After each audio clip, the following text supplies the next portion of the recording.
Hello, जानकीज किचनमध्ये आपले खूप खूप स्वागत आहे। कैरीची चटणी आज आपल्याला करायची आहे। कैरीची चटणी म्हणजे तोंडाला पाणी सोडणारी चटणी आहे। कैरी फक्त उन्हाळ्यात येते। कैरीपासून अनेक पदार्थ करता येतात। उदाहरणार्थ लोणचे, मुरब्बा, चटणी, कैरीचे पनीही होते। कैरी थंड असल्यामुळे ऊन लागले असल्यास थंडावा मिळतो। आज आपण कैरीची चटकदार चटणी करणार आहोत। आणि उन्हाळ्यातल्या कैरीची चवच वेगळी असते। आता इरवी पण आंबे यायला लागलेले आहेत। इरवी सुद्धा आंबे मिळतात अधूनमधून, पण त्याची चव वेगळी असते। पण ही चवच वेगळी असते। ही सीजनल कैरी असते। त्याला आपण एक कैरी घेतली आहे, धुवून स्वच्छ करून घेतली। हे आपल्याला वरचं साल सगळं काढायचं आणि चिरून घ्यायची। आणि एक आंबट नसेल, कमी आंबट असेल तर आपल्याला एकच कांदा घालायचा आहे। आणि थोडी आंबट जर जास्त असेल कैरी तर मग दोन। हे आपली कैरी चिरून घेतली, त्याचं साल हे काढलं, व्यवस्थित स्वच्छ करून चिरून घेतली बारीक। त्याला एकच कांदा लागला आपल्याला।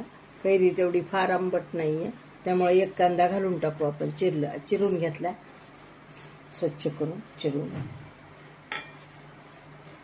त्याला थोडे घालू शेंगदाणे।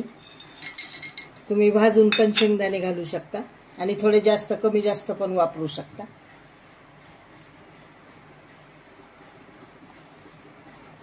त्याला घालू तिखट आपण। तुमच्या ह्याच्या प्रमाणात तिखट तुम्हाला कसं लागते कमी जास्त। मी 2 चमचे टाकलेले आहेत आणि एक अजून अर्धा चमचा टाकत आहे। 2.5 चमचे टाकले। त्याला भरायला थोडंसं मीठ कमी, पाऊणच्या थोडंसं वर केले। हे एकला थोडं किंचित कमी मीठ।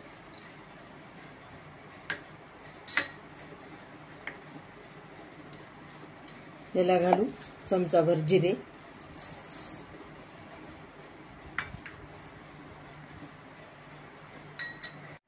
याला घालू चमचाभर गूळ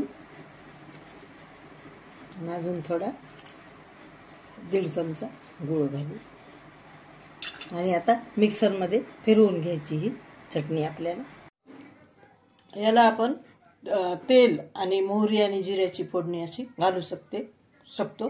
खूप छान लागते ही चटणी तशी फोडणी घातल्यानंतर, पण मी घातली नाही, तुम्ही घालू शकता।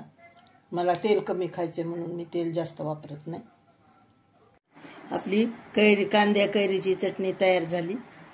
तुम्हाला सगळं ही आपण रेसिपी पाहिलीच आहे। फार सोपी आणि साधी आहे। उन्हाळ्यात आपल्याला नेहमीच कैरीची चटणी खावीशी वाटते। उन्हाळा आला की लागलीच वाटते अजून कैऱ्या आल्या नाही, आपल्याला चटणी खाणे आवश्यक आहे, कारण खावीच वाटते।